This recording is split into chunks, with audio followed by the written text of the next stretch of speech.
தமிழ் சினிமாவோட top 10 commercial list of all டைம்ல கண்டிப்பா அயன் படத்துக்கு ஒரு தனி இடம் இருக்குங்க. அந்த அளவுக்கு அயன் படத்துக்கு ஏகப்பட்ட ஃபேன்ஸ் இப்போ வரைக்கும் இருக்காங்க. அது மட்டும் இல்லாம அயன் படம் மாதிரி இப்போ ஒரு பீக் கமர்ஷியல் மூவி தமிழ் சினிமால வராதா அப்படின்னு நம்ம தமிழ் சினிமா ஆடியன்ஸ் ஏங்கிட்டே இருக்காங்கன்னு சொல்லலாம்.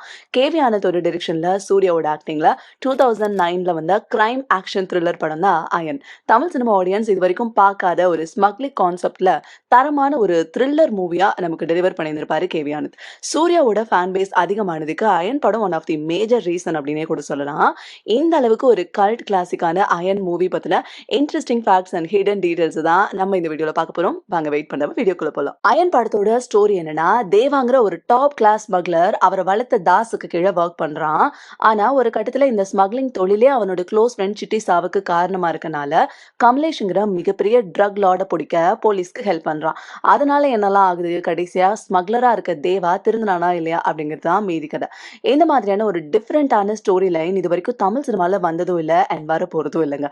இப்படி ஒரு யூனிக்கான கான்செப்டை எடுத்துக்கிட்டு ஒரு பீக் கமர்ஷியல் என்டர்டெய்னரா நமக்கு டெலிவர் பண்ணியிருக்காரு கேவி ஆனந்த். டி சுரேஷ், ஏ.என். பாலகிருஷ்ணன், சுபானு அடைமொழிக்கு பின்னாடி இருக்க இந்த ரைட்டர்ஸ் டியூவோ கூட சேர்ந்து கேவி ஆனந்த் அவரோட முதல் படமான கனா கண்ணின் படத்தை டைரக்ட் பண்ணி முடிச்சதும், அடுத்த படமா லவ் ஸ்டோரி பண்ணலாமா இல்லைன்னா ஹீஸ் ஜானரா பண்ணலாமா அப்படின்னு சொல்லி யோசிச்சுட்டு இருந்திருக்காங்க. அப்புறம் ஒரு கட்டத்துக்கு மேல சரி ஹீஸ் ஜானர்லயே ஒரு மூவி பண்ணலாம் அப்படின்னு டிசைட் பண்ணி ரைட்டர் சுபாவோட ஒரு நாவலான மாடிப்படி குற்றங்களை இன்ஸ்பிரேஷனா வச்சு ஸ்மக்லிங் கான்செப்டை பேஸா வச்சு கதையை டெவலப் பண்ண ஸ்டார்ட் பண்ணிருக்காங்க.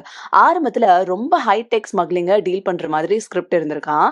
அப்புறம் நிறைய டிஸ்கஷன்லாம் போய் கதையை சென்னையில இருக்க பர்மா பஜாரை பேஸா வச்சு அதை சுத்தி நடக்கிற ஸ்மக்லிங், அதை பிடிக்க ட்ரை பண்ற கஸ்டம் ஆஃபீஸர், அதுக்கு ஹெல்ப் பண்ற குருவின்னு எல்லாரையும் தேடி தேடி பிடிச்சு உண்மையான இன்சிடென்ட்ஸ் எல்லாம் கேட்டு தெரிஞ்சு பக்காவா ரிசர்ச் பண்ணி ஒரு ஃபிக்ஷனல் கதையா டெவலப் பண்ண ஸ்டார்ட் பண்ணியிருக்காங்க. அண்ட் நம்ம எல்லாருக்குமே தெரியும் கேவி ஆனந்த் சினிமாட்டோகிராஃபரா இருந்து டைரக்டர் ஆனவர்னு.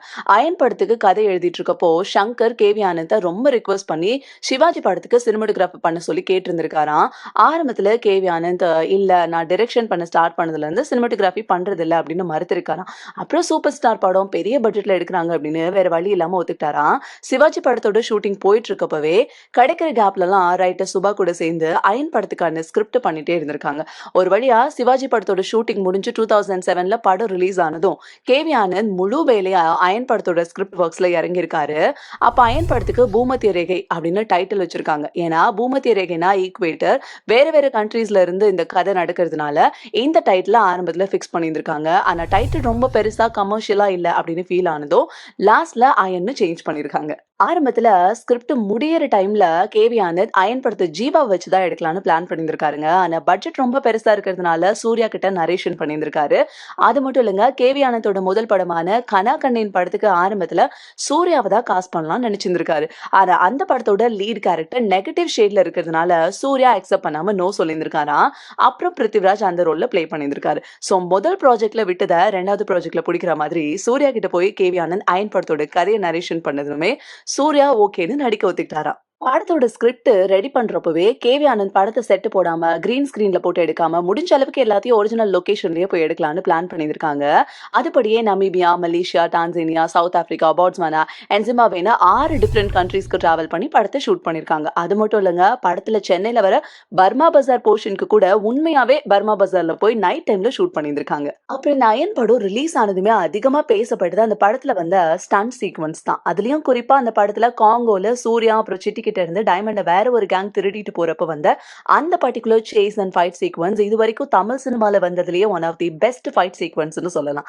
இந்த ஃபைட் சீக்வன்ஸா கேவி ஆனந்த் 2007ல வந்த தி போர்ன் அல்டிமேட்டம் படம் பார்த்துட்டு ஒரு பார்க்கர் ஸ்டைல் ஃபைட் சீக்வன்ஸா எடுக்கலாம்னு முடிவு பண்ணியிருக்காரு. அப்படி முடிவு பண்ணதுமே அந்த ஒரு ஆக்ஷன் கோஆர்டினேட்டர் பிரான்ஸ் ஃபில்ஹவுஸ் அண்ட் கனல் கண்ணனை சேர்ந்து அந்த ஃபைட் சீக்வன்ஸை கொரியோகிராஃப் பண்ண வச்சிருக்காரு. அது மட்டும் இல்லைங்க, செகண்ட் ஹாஃப்ல மலேசியால வர ஃபைட் சீக்வன்ஸ் இந்த படத்துல வர one of the peak fight sequence அப்படின்னே சொல்லலாம். இந்த ஃபைட் சீக்வன்ஸா வில்லியம் ஆங் அப்படிங்கிற ஜாக்கி சானோட படத்துல நான் ஒர்க் பண்ண ஸ்டண்ட் கொரியோகிராஃபி டீம்ல இருந்தவர் கொரியோகிராஃப் பண்ணியிருந்திருக்காரு. இந்த ஃபைட் சீக்வன்ஸ் எல்லாம் சூர்யா பாடி டபுள் டூப்லாம் இல்லாம அவரே ஒரிஜினலா பண்ணியிருந்திருக்காரு. அண்ட் அது மட்டும் இல்லாம எல்லா ஸ்டண்ட்டையும் சிஜி டெக்னிக்ஸ் எல்லாம் யூஸ் பண்ணாம லைவா கொரியோகிராஃபி பண்ணி எடுத்திருக்காங்களாம். 2007ல ரிலீஸ் ஆன தனுஷோட ஆக்டிங்ல வெற்றிமாறன் டிரெக்ஷன்ல வந்த பொல்லாதவன் படத்தை Bajaj Pulsar company branding and மார்க்கெட்டிங்க்கு யூஸ் பண்ணியிருந்தாங்க. அண்ட் அந்த படத்துல பஜாஜ் பல்சர் யூஸ் பண்ணி ஹிட் ஆனதுனால பஜாஜ் பஜாஜ் பல்சரோட சேல்ஸ் அப்போ பீக்ல இருந்துச்சுங்கிறது எல்லாருக்குமே தெரியும். இத பஜாஜோட சக்சஸ பார்த்துட்டு TVS Apache RTR bike launch பண்ணப்போ டிவிஎஸ் கம்பெனி அயன் படத்தோட டீம் கூட கொலாபரேஷன் வச்சுக்கிட்டாங்களாம். அண்ட் அதனாலேயே இந்த படத்துல டிவிஎஸ் அப்பாச்சி ஆர்டிஆர் மாடல் பைக்குக்கு ஏகப்பட்ட ஷார்ட்ஸை வச்சிருப்பாங்க. அயன் படம் வந்து பிளாக் பஸ்டர் ஹிட் ஆனதுனால அது மூலியமா டிவிஎஸ் கம்பெனி நினைச்ச மாதிரியே அப்பாச்சி ஆர்டிஆரும் பயங்கரமான சேல்ஸ் ஆச்சாங்க. அயன் படத்துல எப்படி அந்த காங்கோ ஃபைட்டோ மலேசியா ஃபைட்டோ ஒரு பீக் ஃபைட் சீக்வன்ஸோ அதே மாதிரி கிளைமேக்ஸ் ஃபைட்டோ பயங்கரமா கொரியோகிராஃபி பண்ணி நமக்கு டெலிவர் பண்ணிருப்பாங்க அயன் டீம். அந்த படம் ஷூட்டிங்லாம் முடிச்சு போஸ்ட் ப்ரொடக்ஷன் போயிட்டு இருக்கப்போ இந்த கிளைமேக்ஸ் ஃபைட் சீக்வன்ஸ்ல கரெக்டா சூர்யா ஓடி வந்து கமலேஷை முற்ற மாதிரி சீக்வன்ஸ்ல மாசா ஒரு பிஜிஎம் வைக்கலாம் அப்படின்னு டைரக்டர் கேவி ஆனந்த் சொல்லியிருக்காரு. ஆனா எடிட்டர் ஆண்டனி இல்ல இங்க பிஜிஎம்மே இல்லாம எந்த சவுண்டும் இல்லாம சைலண்டா விட்டுட்டா இது ஒரு மாதிரி நல்லா ராவா இருக்கும் அப்படின்னு சொல்லி அதே மாதிரி சவுண்டே வைக்காம எடிட் பண்ணி முடிச்சிருக்காரு. படம் ரிலீஸ் ஆனதோ பர்டிகுலரா அந்த சவுண்ட் வராத போர்ஷனுக்கு ஆடியன்ஸ் கிட்ட பயங்கரமான ரெஸ்பான்ஸும் வந்திருக்காங்க. அண்ட் இந்த அயன் படத்துல வர பல பழுக்கிற பகலானி பாட்டுல சூர்யா அவரோட பழைய படத்தோட நிறைய கெட்டப்ல வருவாரு. அதுல சர்ப்ரைஸா ஒரு பொண்ணு கெட்டப்லயும் வருவாரு. அது என்ன கெட்டப்பா இருக்கும் அப்படின்னு நம்ம எல்லாருக்கும் ஒரு சந்தேகம் இருந்துச்சு. கேவி ஆனந்த் அவர் எடுக்கிற எல்லா படத்துலயும் அவரோட முன்னாடி படத்தோட ஒரு ரெஃபரன்ஸ் வைக்கிறத வழக்கமா வச்சிருந்திருப்பாரு. அப்படி சிவாஜி படத்துக்கு சினிமோகிராஃபி பண்ணதுனால ஸ்ரேயாவோட அந்த ஒரு கோடி சன்லைட் பாட்டுல வர ஒரு கெட்டப் இதுல ரெஃபரன்ஸா யூஸ் பண்ணிருப்பாரு. ஷூட்டிங் எல்லாம் முடிச்சுட்டு அயன் படம் ரிலீஸ் ஆகுறப்போ அயன் படத்துக்கு ஒரு கோர்ட் கேஸ் வந்திருக்காங்க. ஏன்னா அயனுங்கிறது டைட்டில் வந்து ஒரு சான்ஸ்கிரிட் வேர்டு. இதை யூஸ் பண்ண இவங்க அதிகமான டாக்ஸ் பே பண்ணணும். ஆனா இவங்க டாக்ஸ் பே பண்ண மாட்டாங்க அப்படின்னு தமிழ் சினிமா கவுன்சில் கேஸ் போட்டிருக்காங்க.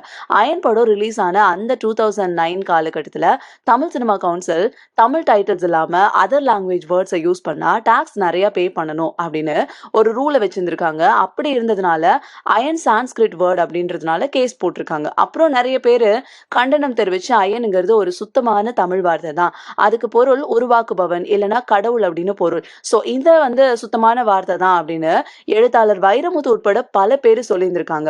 ஒரு வழியா இந்த கோர்ட் கேஸை கிளியர் பண்ணி 2009 ஏப்ரல் 3 ரிலீஸ் ஆன அயன் படம் பிளாக் பஸ்டர் சக்சஸ் ஆகியிருக்குங்க. கிட்டத்தட்ட 15 கோடி ரூபாய் பட்ஜெட்ல எடுத்த இந்த படம் உலக அளவுல 80 கோடி கிட்ட கலெக்ஷன் பண்ணி அந்த டைம்ல சூர்யாவோட கெரியர்ல ஹையஸ்ட் கிராசிங் மூவியா இருந்திருக்குங்க.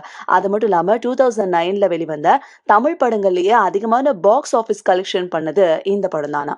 அண்ட் குறிப்பா அயன் படம் கலெக்ஷன்ல மட்டும் மாஸ் காட்டலங்க. 57th ஃபிலிம்பேர் அவார்ட்ஸ்ல கிட்டத்தட்ட 12 கேட்டகரியில இந்த படம் நாமினேட் ஆகிருக்கு. அது மட்டும் இல்லாம பல விருதுகளையும் ஜெயிச்சிருக்காங்க. இப்ப வரைக்கும் நம்ம தமிழ் சினிமா ஆடியன்ஸ் அயன் மாதிரி ஒரு பீக்கான கமர்ஷியல் படம் வராதா அப்படின்னு ரொம்ப ஏங்கிட்டு இருக்காங்கன்னே சொல்லலாம். கேவி ஆனந்த் சார் நம்மளை விட்டு 2021ல பிரிஞ்சுட்டாரு. இருந்தாலும் அயன் படம் மூலியமா இன்னும் நம்ம மனசுல அப்படியே தான் இருக்காரு அண்ட் எப்பவுமே இருப்பாரு. உங்களுக்கு இந்த வீடியோ பிடிச்சிருந்தா லைக் பண்ணுங்க, ஷேர் பண்ணுங்க. இந்த மாதிரி வேற எந்த படத்தோட இன்ட்ரெஸ்டிங் ஃபேக்ட்ஸ் வேணும் அப்படிங்கிறதையும் கீழே கமெண்ட்ல சொல்லுங்க.